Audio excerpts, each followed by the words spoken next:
you wanted the best, you've got the best podcast, the hottest podcast in the world. The Chris Voss Show, the preeminent podcast with guests so smart you may experience serious brain bleed. The CEOs, authors, thought leaders, visionaries, and motivators. Get ready. Strap yourself in. Keep your hands, arms, and legs inside the vehicle at all times, because you're about to go on a monster education roller coaster with your brain. Now, here's your host, Chris Voss. Hi, folks. Chris Voss here from the ChrisVossShow.com. Welcome to the show, my family and friends. We certainly appreciate you guys. Thanks for tuning in, as always. We just did our numbers where we pulled the last 4 years of the Chris Voss Show, and we've increased our audience by over 1,405%. That's 1,405%. And if you don't think we're not going to brag the hell about that until the end of time, or at least the numbers go higher, you're not even kidding yourself. So we made a major change to the format in, what was it? 2000, February and March of 2000 with COVID. We decided we were going to change the world, quit talking about Silicon Valley crap all the time and CEO interviews and of big companies, and open the scope up to everyone so that we could educate the world and make the world a better place. And that's what we have now. The CEOs, the billionaires, the White House presidential advisors, the astronauts, the people who write amazing books, stories, Pulitzer Prize winners. They bring to you their stories of life, their cathartic moments, their lessons of life. Because as we always say on the Chris Voss Show, the owner's manual to life are life's stories. I actually said it a different way, but, we decided to reverse it this time. So anyway, we always have the most amazing people and minds here on the show, and I learned so much from the show. And if you don't, well, then you need to go back and listen to the damn shows, because Jesus Christ, we have some amazing people on here. And we have one again today. And it's not me, as always. I'm just the idiot with the mic. I think that's what we're going to rename the podcast, An Idiot with a Mic, with really amazing guests. Matthew Zakreski is on the show with us today. He is a doctor of neurodivergence and mental health expert. We're talking to him about his insights and how we can learn from some of the things that he does. He is referred to as Dr. Matt. He's a psych doctor. I believe that's what PSYD means. Is that what that means, Matt? Clinical psychologist, yeah. Clinical psychologist. There you go. I'm not up on the lingo, since I'm usually on the other side of the room of psychologists rather than being in their chair. He is a high-energy, creative clinical psychologist and a professional speaker who utilizes an eclectic approach to meet the specific needs of his neurodivergent clients.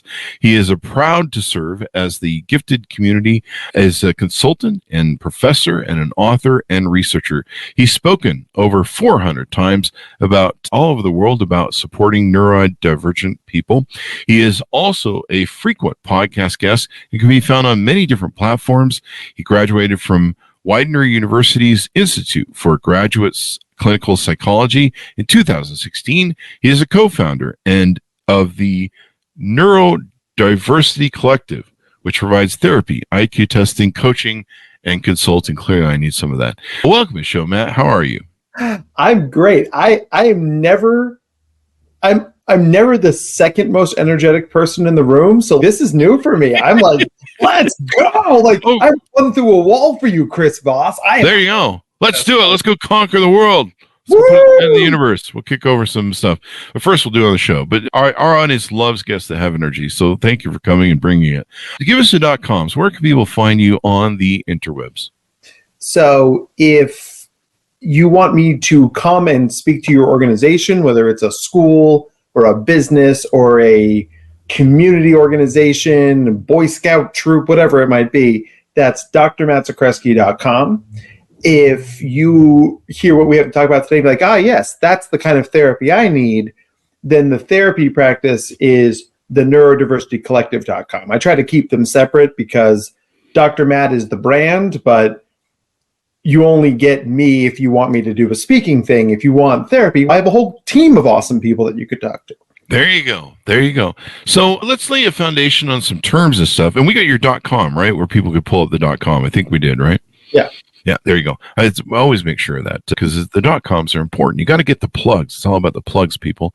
Go ahead. What? Yeah. There you go. So tell us, let's lay a foundation of what neurodivergence means and what that's up to and how you work in that sphere. Yeah. So there are broadly speaking, there are two different kinds of brains in the world. Mm-hmm. There are neurotypical brains. About 70% of people are neurotypical. The brains are largely within what we would expect a brain to do for your age and what what the world depends on you to do. There you go. And then there's the people on Facebook and Twitter. Is that the other brains? And then, yes, you read the YouTube comments section, you go, oh, God. There's the other brains. No, I'm just kidding. That's when we get into personality disorders. That's a whole separate podcast episode. Bipolar. Sorry, I'll come back. So, and then people with different brains are the remaining 30%, and that's ADHD, autism, OCD, dyslexia, dyspraxia, giftedness, which is my primary area of expertise. Mm-hmm. But the more we learn about this, the more we realize, oh my gosh, like I can snapshot a picture of your brain and be like, check this out. That's what an ADHD brain looks like. And then people read it and they go, oh, because you still talk to people. You still hear people who are like, I'm ADHD. I mean, that's just bad parenting. And I'm like, oh, I want to scream and throw this lovely cup of water you've given me across the room, but I'm just going to sit here nicely until you stop talking so then I can talk. There you go. I'm glad to know I'm in the exceptional higher class of the 30% because no one wants to be with everyone else. And I'm an ADHD client, and also, I don't know, there's a joke there somewhere about hair. But now, does that include people on the spectrum, autism, savants, things like that? Sure does. There you go. There you go. So I'm glad to be in the company of everyone on that 30%. I have what they normally term the CEO disease, the ADHD, and while it can be a curse, it's made me a lot of goddamn money. So let's go, right? Absolutely. Yeah. Yep. It's unlike my first 10 marriages that were just a curse. No, I'm just kidding, people. It's a joke. I've never been married. So give us a 30,000 overview of the work that you do and kind of what you're engaged in and what you're trying to accomplish out there in the world. So it all started with therapy, right? I mean, so I was seeing a lot of gifted kids, a lot of what we call twice exceptional kids, kids with a gifted IQ and some other learning difference, another neurodivergence, ADHD, autism, that sort of thing. And the more I did that, the more I started going to conferences to learn more. And I was in these conferences and I kept thinking to myself, I could do that. I could probably do that better than them. So I started putting my words out there and people started responding to it. And that turned into, oh, I'll do some breakout sessions, to, oh, you want me to come talk to your school, to, oh, you want me to be the featured speaker at your conference, to, oh, you're flying me to Europe to give 6 talks across a 4-day international event. Well, I could do that. Mm-hmm.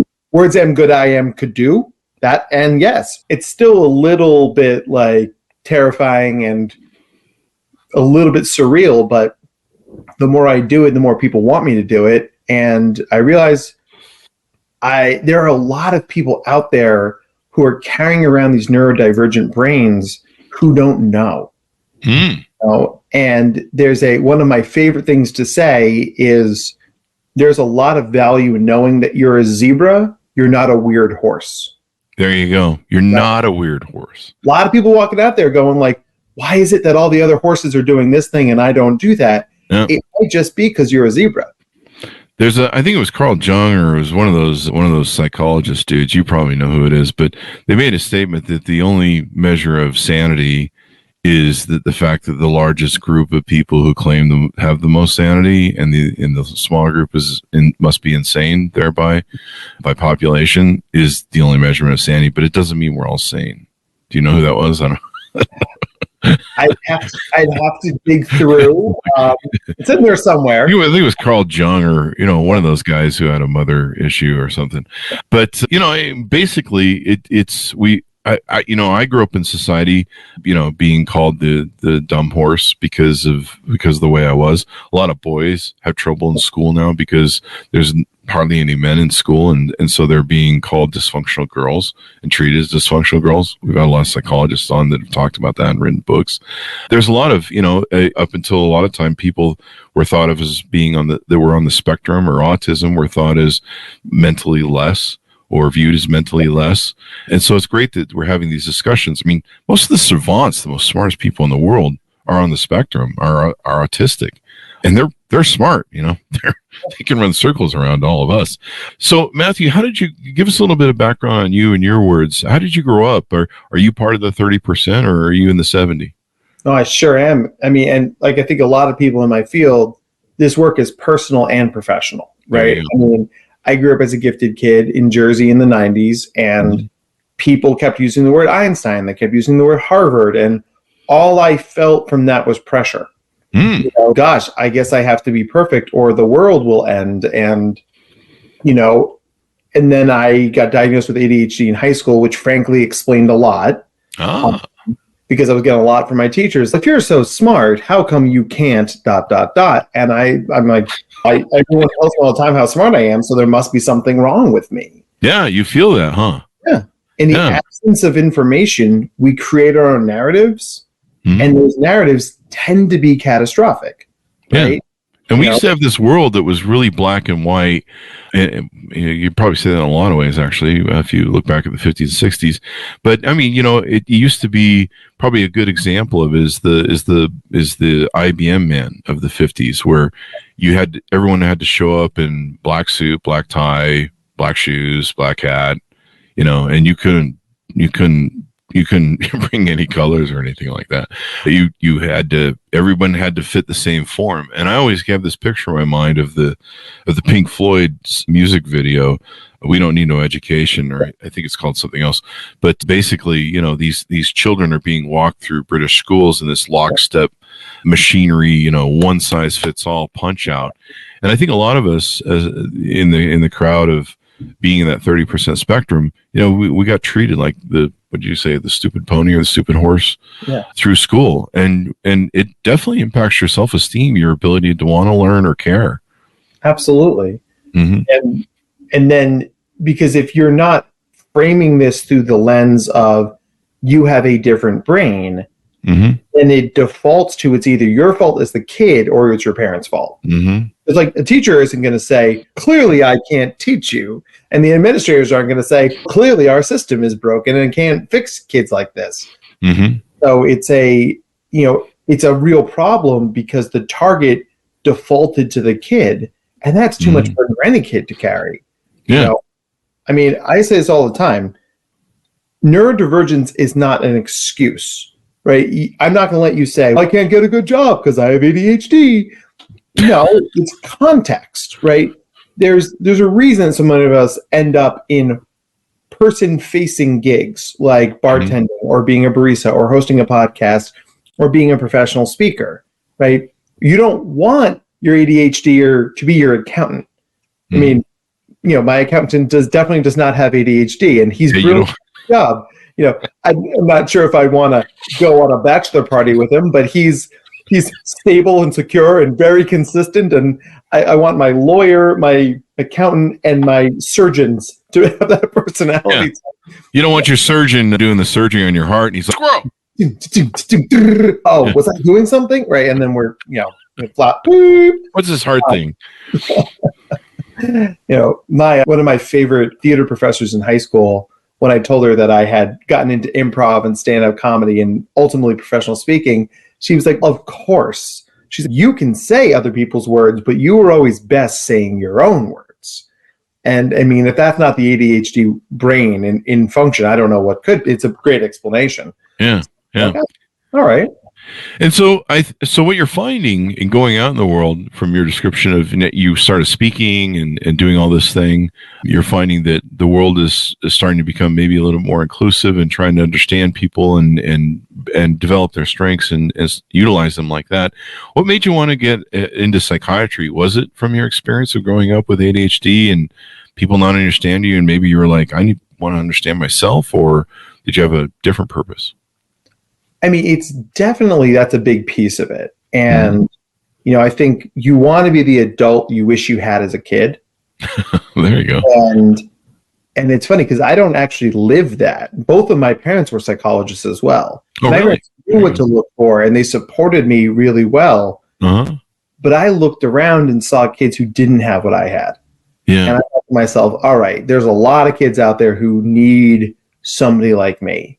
And, it allows me to get in there and educate the parents and educate the schools and educate the communities and also help the kid, because smart doesn't mean your life is easy. Yeah. And that's a thing people don't understand. In fact, it's harder because, as George Carlin said, think how dumb the average person is and realize 50% of the people are stupider than that. So if you're really smart, it's hard because you have to deal with the other 50% of people who are dumber than the average. But none of those people listen to this show. It's only 50% that do. Yeah, this is a very discerning audience. It is actually. I've driven off the stupid people for 16 years and it seems to be working. So there you go. But so what was it like growing up with two psychologist parents? Was it harder? Did they understand your ADHD? Yes and no. I mean, there's the hardest thing about living with ADHD is everyone can understand that it means sustaining attention is hard. And everyone means that disorganization and time blindness are parts of that experience. But now we understand a lot more of the emotionality of that. And how there's a phenomenon called rejection sensitivity dysphoria, or RSD. Oh, really? And the idea is that ADHD kids get somewhere around 17 times more negative feedback than their neurotypical peers.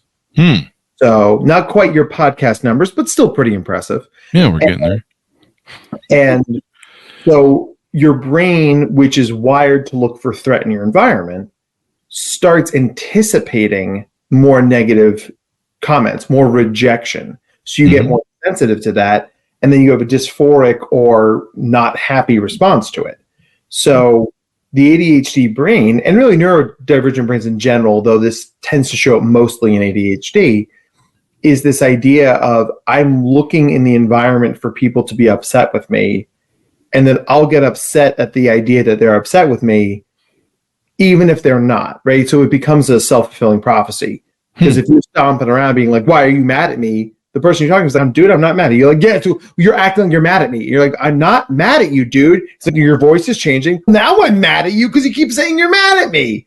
And I said, no, they're actually mad at you. And does the scanning help in, one of the things about ADHD is we're really good at strategy. We're really good. I should just speak for myself. We're really good at strategy and mapping. Is part of the mapping of looking for that? Part of, I don't know, what how does some of these things transform into the CEO disease that makes us so great at business?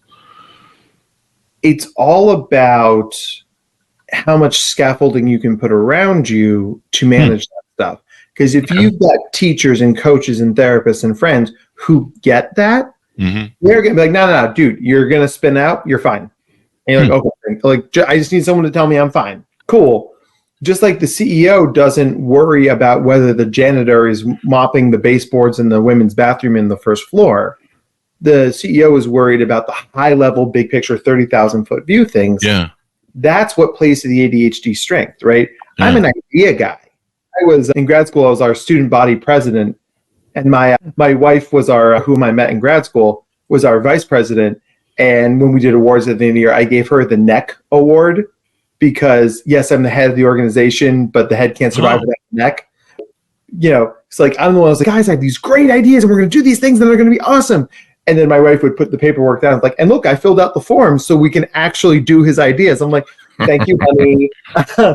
That's why the ADHDer can be the CEO. Yes. But you need people who are you need a good team around you. You need those accountant types that can be the stable. Tell me about it. Right? See, I was really lucky in how I fell into this. Me and my friend had been friends since we were 12 in junior high, and I was always the ADHD idea guy, and he was a very simple dude who he could be the accountant sort of person. and he could do the mundane, the repetitive tasks that make me mental, but I could be the visionary. And after somewhere in our about 10 years, probably after we met, around 22, I think I was, or I don't know, he might have been 22. Anyway, I don't know why I'm going on about this, but somewhere around 22, we started our first company together. I'd had a few companies before that, but this was the first real one that was the home runner. And we started an empire of companies that ran for 13 years with him and I together, and further for me. And we had a great team because we'd been friends forever. We could trust each other beyond a shadow of a doubt. And then I could be the visionary, the CEO, and come up with all the crazy ideas and build models and stuff like that. And he could be the one who could apply it. And so I never really given thought to the setup of it. Should this be a business setup that should work? It just kind of happened. Yeah. And so you're right, that whole neck part and having the grounding, if you will, or the people who can take those ideas and make them work to the 70% of the weird people who aren't in the exceptional class. Love it. Yeah. You can do it. So, but it's great that these, we've had a lot of friends that are neurodivergent that have been on multiple times. I've got a lot of friends who are autistic, and they're out sharing the message of, the spectrum and the importance of these people. And, I learned a long time ago in my companies very early on that I was not the purveyor of every greatest idea in the world. In fact, some ideas are quite painfully expensive in losses. And thankfully I hit more home runs than I hit whiffs. I had to learn that there's ideas that come from everywhere, and there's no human being that doesn't have the ability, I think, to come up with great ideas if they're given the opportunities. And you just never know. I mean, the head of Google right now grew up on a dirt floor in India. He was born on and raised that way, dirt poor. Steve Jobs was a family of immigrants who came from, I think it was Iran or Iraq or one of those places, Pakistan. It came from somewhere. It came from somewhere. There's no corner on great ideas, and to throw people away or dismiss them or be prejudiced against them because they're not like us, and you're just like, you watch the Kardashians all day long. Give me a break. Right. Miss me with that, please, would you? Yeah, we lost the Kardashian crowd a long time ago. So. Yeah. Oh no, so sad. And that's sort of the next step in my professional evolution, is doing more stuff with companies and organizations, because we have this pervasive idea that kids, and I'm going to use giant air quotes here, outgrow their neurodivergence when they turn 18, but that's convenient for the system because that's when we have to stop supporting them. Mm-hmm. So, I have neurodivergent kids who are navigating college who are doing it by hooks and crooks and lots of caffeine. Yeah. It's one of those things, like those kids are growing up, graduating through the schools, getting master's degrees, getting advanced degrees, getting jobs, starting families with the same brain. Mm-hmm. So we need to find parenting strategies that work for ADHDers. We need to find dating strategies that work for autistic people. We need to find ways to help dyslexic people at work. Mm-hmm. And you can switch around the neurodivergent pieces like we're playing 3-card Monty, but the idea is still the same. Yeah. So now I can go into an organization and say, listen, you're an organization of X number of people, which means by the numbers, you have Y number of neurodivergent people here on staff.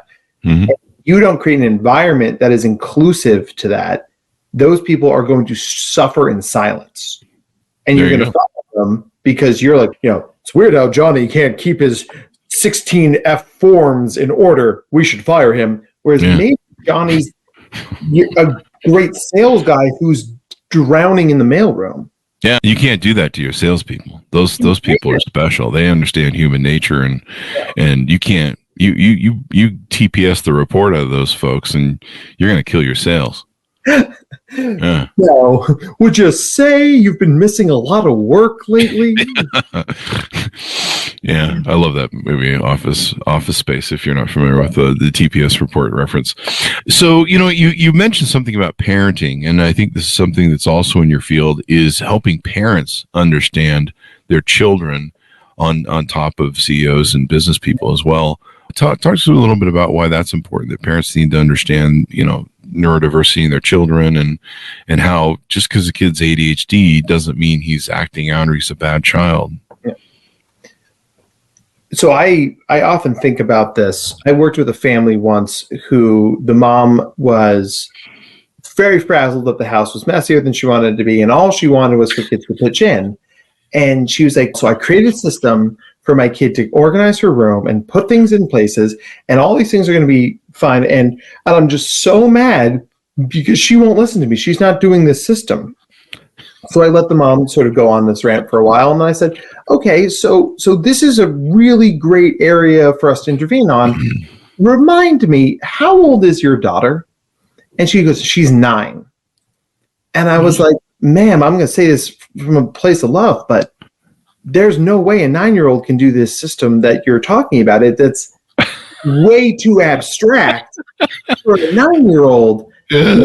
This is a 9-year-old with an IQ of 147. Like, this is a brilliant 9-year-old. Yeah. And we forget when you've got neurodivergent people, we tend to treat them simultaneously at the highest strengths and their lowest weaknesses. So it's this weird dichotomy of like, why are you so great and why do you suck so much? Where it's, let's not forget, she's 9, right? And yes, this still a child. Still a child, right? Yeah. So if the pants aren't alphabetized, nobody loses. Is she old enough to put the pants in the pants drawer? Absolutely. So let's start there, and then we can build upwards towards something a little bit more elaborate. And the mom, you could tell it was like a really seminal moment for the mom, because she had gotten sucked into this highest highs narrative. And, the kid was a great kid, is a great kid. And, it's the thing, if we don't meet people where they are, we are going to constantly lose them for the spiky parts of their narrative, right? That's good or bad. You can't shame someone into changing. You've got to meet them where they are and guide them towards where we need to go. Right? I think that's a real important message you're saying right there. Meeting people where they are and understanding.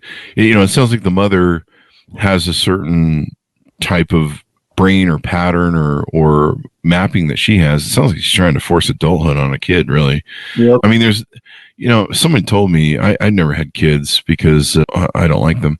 But no, I like kids. I just don't like changing diapers. I'm not doing it. And I like sleep too much. I really enjoy sleep. And I enjoy money and having it. So there you go. So somebody said parenting with kids is like standing in a window and throwing your money out the window all the time. But jokes aside, folks, it's you try and force. Someone told me a long time ago a really important thing about kids that I used in my pseudo stepdadding I've had to be exposed to, and they go, you make a hallway for kids, but you have to make it wide enough to where they can bounce around and they can figure stuff out and they can learn and they can be kids. But, there has to be some containment, but you can't make it like a straitjacket. Yeah. Yeah. The term I use for that is backyarding. Backyarding. Because when I was a kid and super high energy and always was creating things, sometimes I drove my mom crazy. So she would just say, go play in the backyard, which had a fence around it. And it was a big rectangular backyard. We grew up in a nice town. And then I could play Teenage Mutant Ninja Turtles or climb trees or fight bears. Yeah. But I was not going to get hit by a car because there was a fence around the backyard. So I still call it this. I call it backyarding because kids need room to play and get messy and test boundaries. Use their imagination too, especially. Super Absolutely. Important. Yeah. We have bled the joy, the color out of childhood because we want kids to be little adults. Oh, yeah. I mean, they've taken away, I think, recess in a lot of schools now, too. Yeah. And you're like, what the hell? That's a time when you go blow out your ADHD energy and then wear yourself out for school. The recess has decreased across the nation by 82% in the last 10 years. That's crazy. 82%. That's, Dude, I was a rocket ship going on from school with recess. Right. When I talk to administrators, I'm like, listen, I get that you think taking away recess is a good punishment. You are making everybody's lives harder if you don't let that ADHD kid run around at lunchtime. Make them write extra stuff, or we'll come up with something creative. But I had a kid I worked with once, brilliant runner, ADHD as long as the day was long. And his principals, I'm sick of his acting out. We're going to take away cross country. I'm like, if you do that, he'll never come back to school. You'll lose him. Yep. And maybe that's what he deserves, because school's not about cross country. Wow. Listen, objectively, you're right. But also, if you want the kid to be the best version of himself, he's got to be able to move his body enough that he can learn. Yeah. And brain and body are so interrelated, and we tend not to see it that way. Yeah. And I mean, so many great CEOs. I mean, we're talking people who are on the top echelons of companies, so many great entrepreneurs, the people who change the world. We're all ADHD. There's a reason they call it the CEO disease. Mm-hmm. And without us, I think this world would be very freaking boring, different, and lame, and we'd probably all just be IBM men. I think there would be less innovation, less success in the world. I mean, I don't know if someone's ever done a profile on like the top people on the Forbes 400, but I imagine a lot of them, if they didn't inherit money, and even if they did, they're probably still ADHD because the pressure. And it's a disease that makes, I've learned to embrace it and love it and go, how do we roll with this? And you're right. You mentioned something earlier that I did want to expand on. I'm 56. I still have ADHD. It died off a little bit when my testosterone dropped, evidently, in the last few years.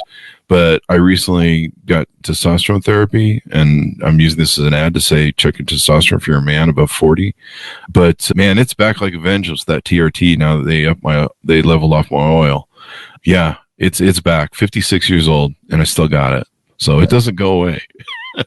But you got to learn to ride it like a wave. Yeah. And if you can have an environment that understands that, so you meet them at step 8, and you don't have to start at step 1 every single time, because that's exhausting. Yeah. The ADHDer doesn't want to have to tell the whole story every single time over and over and over and over and over. What they need is an environment that you can say, I'm having a bad ADHD day, and they go, cool, how can I support you? There you go. And whether that's true, whether you're 6, 16, 26, or 66. Mm-hmm. Right? And as we embrace this neurodiversity movement, people are raising their hands at work. They're being brave and vulnerable, and they're saying, yeah, listen, I had an IEP as a kid, and I still need that kind of support. Can I get that at work? And I'm like, absolutely you can. I mean, we can talk to HR. We can talk to your DEIB people. I have a lot of DEI workers reach out to me on LinkedIn and say, how do we have these conversations at our law firms, at our pharmaceutical companies, I'm so excited to work with, there's a auto repair shop by me who just reached out. They're like, we think we got a lot of these neurodivergents here, help us. And I'm like, because think about it. Who's really good with their hands and not so great with the social skills, if we're speaking broadly, right? Yeah. It's a traditional autistic profile, right? How do we support those people? And they're not actually my repair shop. I feel a little bit bad about it, but I'm like, absolutely, we'll get in there and we'll talk about what this stuff looks like and feels like. Because once we know, we can empower people, right? Mm-hmm. Maya Angelou always said, do as well as you can until you know better, and then do better. Yep. Yep. I didn't know what ADHD was, and in my age of the 90s, this wasn't, anxiety and different things weren't really talked about. I think depression, I think you knew what depression was, but it wasn't in the societal norm of culture, at least not the one I was a part of. And so when I started, I had always been ADHD. When I was young, I would check the door 20 times at night to make sure it was locked, even though I checked it 20 times.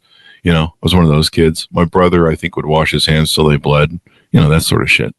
And so we had ADHD pretty bad. I would drum on my desk in school and be yelled at constantly for not paying attention and not getting good grades, whatever. But I would think about things that were really important that shaped my life, and thank God for that. But yeah, back then we still had a lot of men in schools, and even the men would still struggle with me. Nowadays, there's a real problem where it's just mostly women running schools, and boys are being treated as dysfunctional girls, which is a real problem. And we've had a lot of psychologists and authors on. Please go Google that data. And in fact, if anything, if you have boys nowadays, you have to kind of look at certain schools and what to put them in that understand what boys are going through. I think some of your comments from principals and stuff, I think a lot of that's where that's coming from, understanding what men are going through, and ADHD boys, people on the spectrum, all of these things, they're just trying to cram them into one model fits all. And usually it's a dysfunctional girl model. You just need to be like the girls. You need to calm down. You need not act out. You need not be boys. And you're like, genetically, we're boys. Roll with it, honey. And that's really important. And I think that's being lost more so in our education system than ever before. And probably, I think companies are really great at DIY or DEI programs, diversity, inclusion, and stuff. Sometimes I think it can go too far. I'm not a big fan of what's the thing that they do with the slights, the microaggression stuff. That's going too far. Stop it. That's too much. That's emotionalism. But there's a way to make this balance where we appreciate people. As a CEO, you have to get in people's heads and understand them, figure them out. Bring out the best of them. As a manager, you have to do the same. If you're working with other people, you need to understand the people you're working with. You can't dismiss certain people and just go, this person, they're just not as bright because, I don't know, they drum on their desk or they behave in a way that I don't fully understand. All of my employees that I always had to learn that they were all different, and then I had to understand each one of them, their psychology, sometimes their psychosis.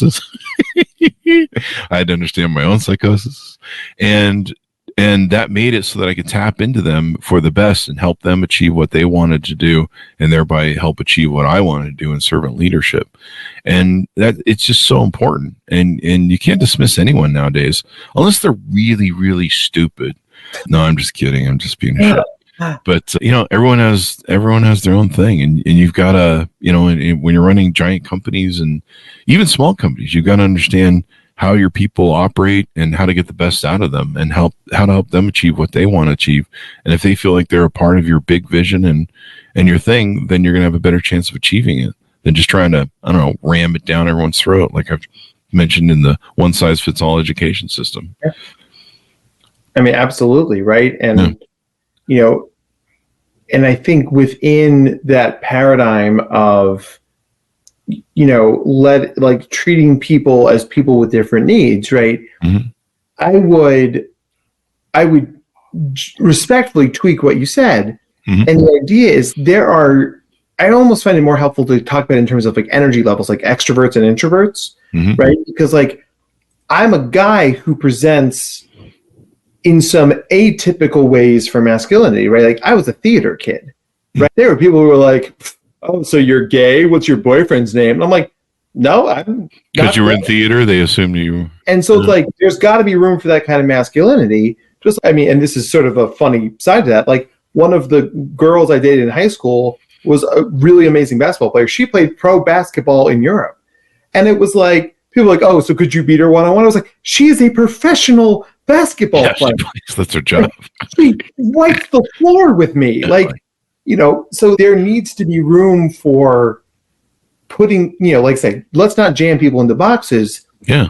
Meet people where they learn about them, like you said, and say, learn about their strengths. Put them in areas that play to their strengths, mm-hmm. and shuffle them away from areas that drag them down, that punch holes in their bucket. Yeah. Because then, no matter how you walk through those doors, I'm putting you in positions to be successful, right? And like I said, the CEO of Google, grew up on a dirt floor, right? There's a lot of closed-minded people out there who'd be like, that person could never be a CEO. Yeah. Who the heck says not? Who says no? Yeah. If you're capable, then mm-hmm. you deserve every opportunity to go to the highest place you can fly. Mm-hmm. And that to me is at the heart of what I do, because it's so easy to internalize all this misinformation and bad science, and like the old this is just you're just not trying hard enough. You know what? I don't know a lot of ADHDers who don't try hard. Yeah, a lot of ADHDers who don't try smart, and that's a different thing. But There you go. And I mean, there's a lot of successful autistic people. One other thing you talk about too, I see here, is dyslexia. There's a ton of like super successful people that have dyslexia. Oh yeah. I mean, we could go down the list. I mean, Oprah Winfrey, I think. I mean, you could go down the whole list of stars and people and success. I mean, it's how do we overcome this? Because there's a lot of diversity, inclusion, and stuff going on and stuff. But at the core of our human nature, it seems like we have some real problems with prejudice and jumping to conclusions, and I think part of it is wired into our monkey brain, our caveman brain, where we're designed to try and make quick assessments of people to, determine whether we're in fight or flight mode in some sort of tribal caveman dinosaur society. I'm just joking around. People don't write me. The cavemans and dinosaurs probably weren't together. I know that. But, they were, you had to determine, okay, is the man, woman, or creature coming at me a fight or flight situation? Are they a danger? Are they a threat? Are they a friend? What sort of response do you need to merit? And I think, correct me if I'm wrong, because I'm floating this theory out there, I think the problem with that is it's expanded to a point that we use it for a lot of quick judgment, a lot of discrimination, a lot of different other issues that, we're trying to deal with diversity and inclusion, people of the LGBT community, autism, dyslexia, giftedness, ADHD, all the things we're talking about. And probably everything else, racism, all the different biases that we have where we slight human beings and sometimes we're horrible to them. Is that really what we kind of have to constantly fight at our core, that nature of us that causes this prejudice? I mean, you said it beautifully. I mean, when we were cavemen running through the jungle and you heard something rustling in the bushes, that threat detection system kicks in and says, run. Those people stayed alive and protected their genetic code. Yep. The people who were like charged into the bushes after them, sometimes they got lunch and sometimes they were lunch. Yeah, this is one of the talks I give all about managing anxiety, right? It's not about curing it. It's not about overcoming it. It's about finding ways to make it work for you, right? So we've got these incredible threat detection systems, but they are absolutely wired for living on the African savanna 300,000 years ago. They're not so much wired for, I didn't get as many mentions on TikTok as I wanted to. But that system cascades and doesn't know any better. It's like, I'm in danger. Ah! Yeah. So one of the things that we do is when things show up as different or unexpected, our brains say it's a lot easier to just slam the door on that. It's like, I don't know what that is. And then because our brains like to be right, our brains seek out information that proves us. Yeah. And the activating system where we collect data to support whatever sort of crazy bullshit we believe. I've always been enthralled by that. I grew up in a cult. And so I knew it was bullshit from the time I was 3. Somehow I was born a king where I just knew certain things. And that or I figure them out as a survival mode of ADHD is probably more accurate. But we'll go with the king thing first because I'm narcissistic and dark triad traits are how I learned to survive. And they feel really good. I mean, they might be dark triad, but they're really enjoyable sometimes. Anyway, folks, but so I've studied why people believe things from the beginning of time. Why can a person come up with a belief that there are blue Martians living amongst us or lizard people, and then they can expand it into whole ideology where they have books and knowledge and all the supporting biases that are built from that reticular activating system that collects the data that they have. And yeah, it's really interesting to me. The other part of it is too, it's kind of lazy thinking, right? When you look at somebody and you hold certain biases, it's kind of just a way to be freaking lazy so you don't have to learn anything maybe too. I don't know. Is that true or are people just content in their bias? It's less lazy. It's the fancy psychology word for it is egosyntonic, which basically means, if you love, if you love a particular actor, and you spend a lot of time and money watching this actor's movies, and then somebody's like, hey man, you heard that he's an awful person, right? He does all these terrible things. Your brain goes, I don't want to believe that because I've already spent all this time and money liking this guy. And he seems so wonderful being on camera. So I'm just going to ignore that, push it away, because it challenges this thought in a way that feels very uncomfortable to me. The uncomfortableness. Yeah. And our brains like to be right, but their primary job is to protect us. Yeah. So it's the sort of thing like the language I often use to talk about this is what we call first thought, second thought. So if you're walking down a street and you see a dog in an alley and it's growling, and your first thought goes, oh, danger. Mm-hmm. And sometimes your first thought's right and you should run away. Mm-hmm. Sometimes you stick around, what's my second thought here? And you realize the dog is growling because its leash is stuck under a dumpster. And it's growling to get somebody's attention because, hey, I'm stuck. So you go over and the dog tackles you and is licking your face like, oh, and you go return it to its owner. Mm-hmm. Right? So, I took my kids on a walk the other day, and, and I think like a lot of us neurodivergent people, we put out this sort of vibe, and like other neurodivergents see us like, to make a very nerdy reference, the beacons are lit, Gondor calls for aid, right? And I'm walking through the forest with my kids, and this little girl comes up to me, and she starts rattling off information about the font on the signs in this park. And of course, I'm vibing it. I'm like, let's go. And her dad goes, I'm so sorry. I'm like, hey, I literally said it was like, listen, first thought, second thought. Because yes, I'm this guy in my real life. I'm like, first thought, there's a kid I don't know running at me. Second thought is, oh, she's sharing a thing she's super passionate about. And the guy literally was like, do you have a card? And it's one of those things like, if you can tolerate that moment of discomfort, so many more people and experiences become available to you. Yeah. Right? Yeah. Because you're pushing back on that part of your body that goes, if you do this, you're absolutely going to die. Yeah. Well, actually, probably not. Yeah. I tuned in this really hard. My audience has heard me talk about it over the years. But after something that happened in 2016, I was trying to figure out why. I was trying to figure out the terms of white nationalism and what this was, and it was rebranded KKK. And I was trying to figure out these terms that they were using that I used. I mean, I didn't use them specifically, but every now and then I reference one like culture. And I'm like, well, culture's culture. And turns out their version's a little different. Maybe. a little coded, maybe. Our culture doesn't mean like everyone's culture. Big surprise there, people. Anyway, I was trying to figure these things out. And I was like, I think I don't have a lot of biases and prejudices. And I started, and it came with this system. I just kind of made it up in my head where I was like, you know what? Let's see if I still have any biases, because I've been using some of these words these people are using, and I don't really want to use these words anymore because I'm getting thrown in with them if I do. And so I started doing this experiment, and I don't know if there's anything that triggered it that was like, hey, here's an experiment you should do. But I was like, let's find out if I have more biases than I think I do. And so I started doing a thought experiment where every time I go to the store in Las Vegas, I would listen to my thoughts on that fight or flight mode, where I would determine the faces that I saw, the people I saw, what my initial impressions were. And it was eye-opening.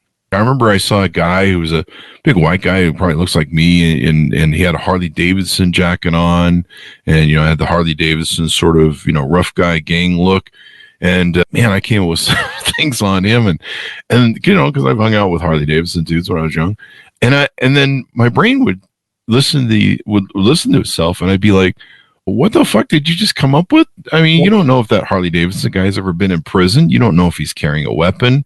You know anything about, he just might be a nice guy who just kind of likes the look.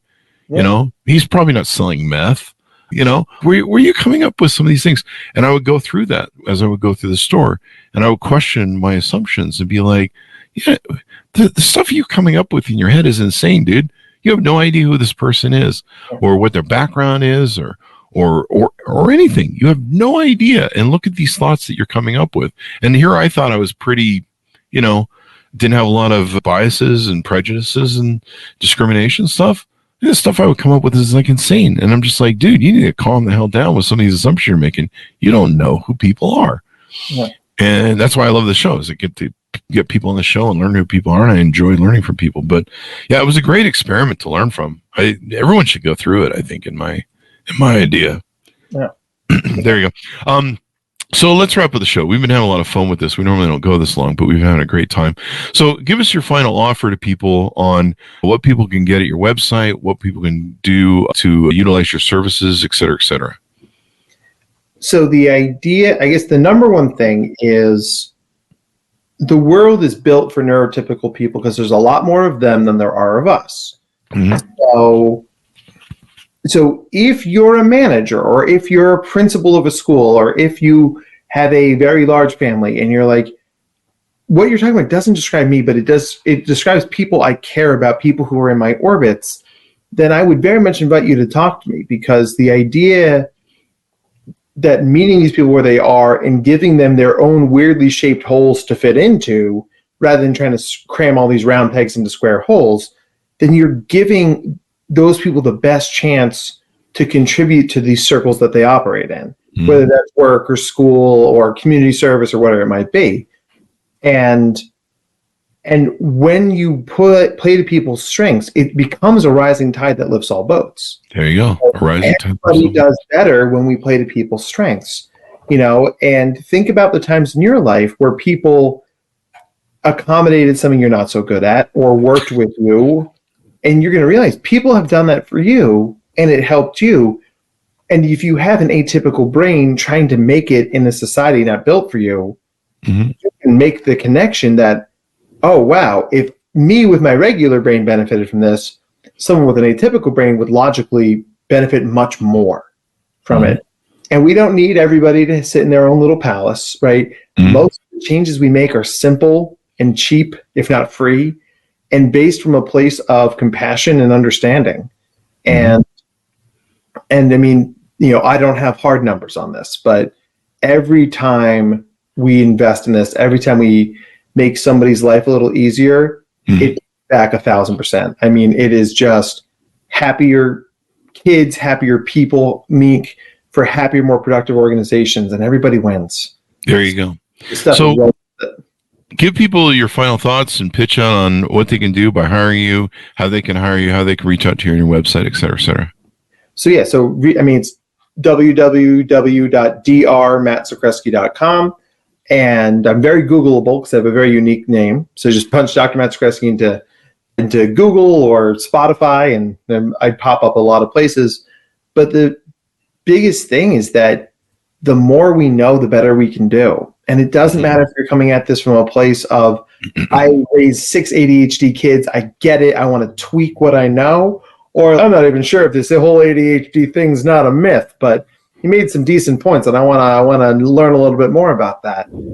My job, the reason I'm on this planet, is to help people live better lives. And when that starts from a place of brain science, then we know more, we do better, and everybody improves. And that's, I mean, it's a pretty good calling, and I like doing it, and I like to think I'm pretty good at it. So there you go. And they can reach out to your website. Give us the website one more time. So for speaking, it's drmattzakreski.com. For therapy, it's the neurodiversitycollective.com. 2 hats, 2 companies, but CEO mindset, right? Living that life. There you go. ADHD. Why would I focus on one thing? Why do one company when you can do a bunch? Yeah. That's how I roll. I always order flights of beer. I can't ever choose one thing. So that's true. Yeah, but that's a good thing. Flights of beer. Yeah, I agree. Beer's necessary. So thank you very much for coming on the show. This has been a really brilliant discussion. The funds that we have are the ones that go along. So thank you very much for coming on, Matthew. We really appreciate it. Chris, it was a pleasure. You're an awesome host, and I mean, I thought we got a lot done, which is pretty cool. There you go. We educated the people. Now go out there, folks, and quit being discriminatory to everybody and play on people's strengths. Thanks so much for tuning in. Go to goodreads.com/Chris Voss, LinkedIn.com/Chris Voss, Chris Voss, one of the TikTokity and all those crazy places we are on the internet. Be good to each other. Stay safe, and we'll see you guys next time. And that should